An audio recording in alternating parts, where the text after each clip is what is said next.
So what's up guys? So welcome back po sa aking YouTube channel. Kung bago ka pa lang sa aking YouTube channel, ang channel na ito ay nagtuturo ng online tutorials, review investment platforms, at kung gusto mong kumita gamit ang earning site, kung interesado ka sa ganitong content, huwag mong kalimutan magpindot ng subscribe button at hit the notification bell para ma-notify ka sa susunod nating videos.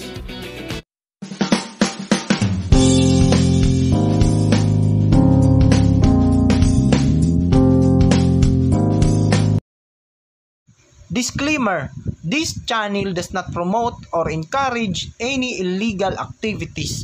All contents provided by this channel is meant for educational purposes. So what's up guys? So welcome back po sa panibago nating video tutorial.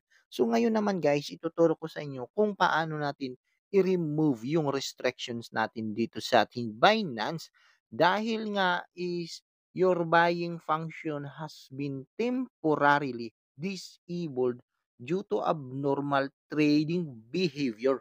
So, i-press natin yung remove restriction at may nakalagay dito na suspended function sa ating restrictions tab.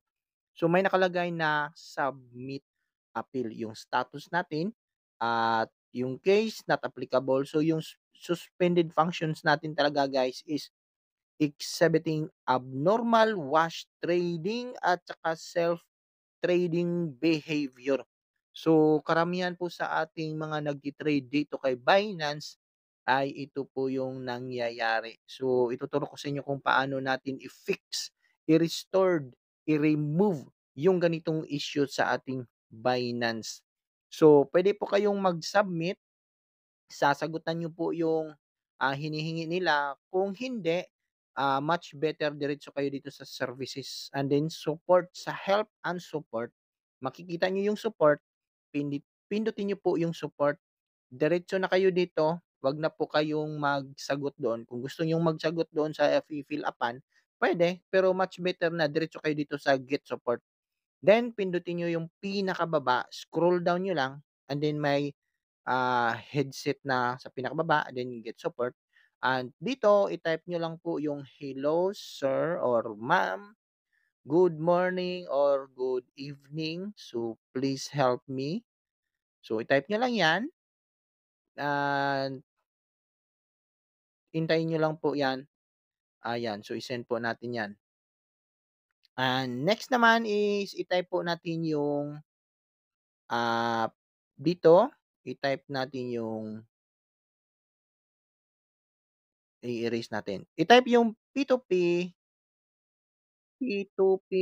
restrictions.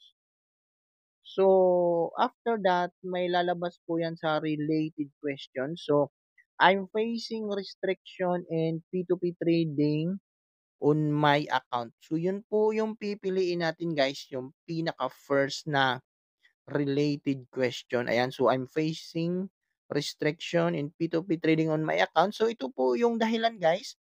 Number 1, trading repeatedly with the same user in a short time, bawal. So, number 2, splitting trade large into many small similar orders. So, bawal. So, dito ako na-wash trading sa pangalawa. So, number 3, conducting quick buy and sell trades to artificially increase trading volume and completion rate. So, yun po yung tatlong dahilan guys kung bakit tayo na-wash trading. So, itype po natin yung message natin kay support na please review further sir, I admitted, I buy. Aminin nyo lang po guys yung kasalanan natin guys para mabilis yung pagresolba natin. Ayan. One time at inamin ko po na nakapag-buy ako ng isang bagsakan and then hinati ko po ito into small amount. Mga 7 beses yata yun guys. Like for example, bumili ako ng 2,000 pesos and then hinati ko ito sa 7 beses. So, doon ako na-wash trading. So, for sure, wala nang iba kasi yun lang naman po yung ginawa ko bago ako na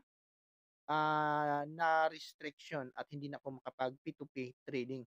So, dito guys, i-submit nyo lang po yung hihingiin ni support sa atin. Like for example, passport or national ID, driver's license o kung ano mang primary ID na nung ginawa nyo yung Binance account, yun din po yung isa-submit natin dito.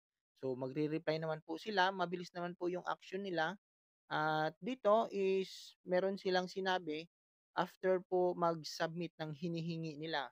Wala po kayong ibang ibibigay sa kanila kundi yung ID mo, yung transaction kung anong ginamit mo, GoTime Bank or GCash or yung last transaction mo dito.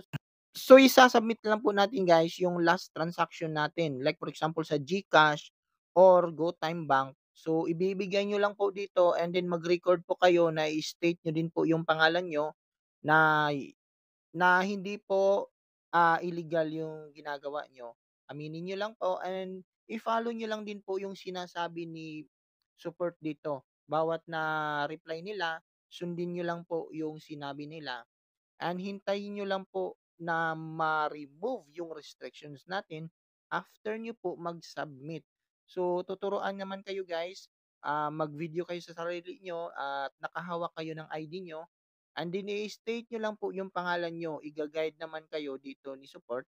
At after that guys, hintayin nyo lang po. Ayan, so sinabi na ni support sa atin, is there anything else I can help you with? So, yan po guys. At babalikan natin yung account natin in just how many minutes. So, mabilis lang po resolba itong si Binance. Basta diretso kayo sa customer service agent. Huwag na po kayong sumagot doon sa i-fill up nila. Kasi for sure, hindi kayo tatanggapin doon at hindi kayo ma-approve.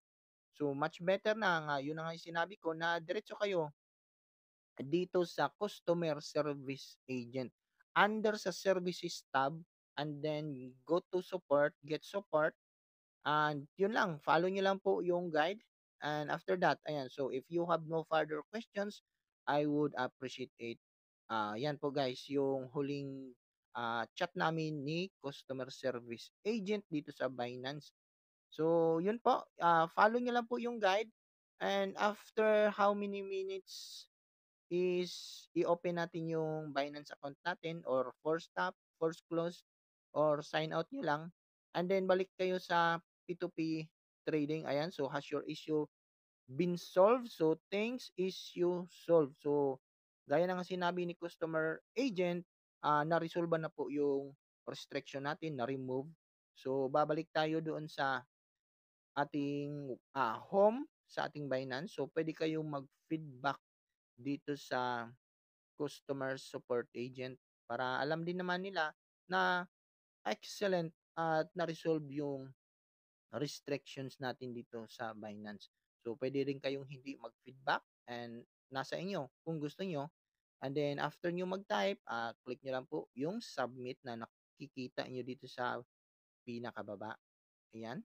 So, click nyo lang yung submit guys. After nyo po sabihin yung gusto nyo sabihin sa customer agent dito sa Binance. Ayan. So, tayo natin guys. Ayun. So, after that, i-close lang po natin. And then, ayan. So, back. Refresh natin. So, back to the home page. Tingnan natin guys. Kung makakabili na ba tayo. P2P trading. Payment. Kung anong gusto nyong payment. So, try natin. Go Time Bank. So, confirm natin guys. So, nasa inyo kung gusto nyo GCash or kahit anuman, pwede kahit saan dyan. So, sa akin, GCash, try natin yung amount natin is, for example, amount natin is 2,000 pesos and then 57.44. So, try natin guys kung makakabili na ba tayo or talagang ni-remove na yung restrictions natin dito. Ayan. So, hanapin natin yung amount. For example, then by USDT, ayun guys. So, pwede na tayo makabili guys ng USDT at ni-remove na nga po yung restrictions natin guys. Kasi nga, nakabili na tayo ng USDT. Ayan, pwede na tayo makakapag-send. Ayan. So, malalaman natin na na-remove once pwede na tayong bumili ng USDT at wala na po yung restrictions. Ayun. So, naka-receive na tayo ng USDT. So, ganun lang kadali kung paano natin i-remove yung restrictions lalong-lalo na sa wash trading behavior sa Binance. So, follow nyo lang po yung instructions guys after nyo po ma-chat yung customer service agent dito kay Binance. So, kung may katanungan kayo, pwede kayong mag-comment sa ating video or pwede nyo pa akong i-PM guys para iga-guide ko kayo kung paano yung gagawin natin.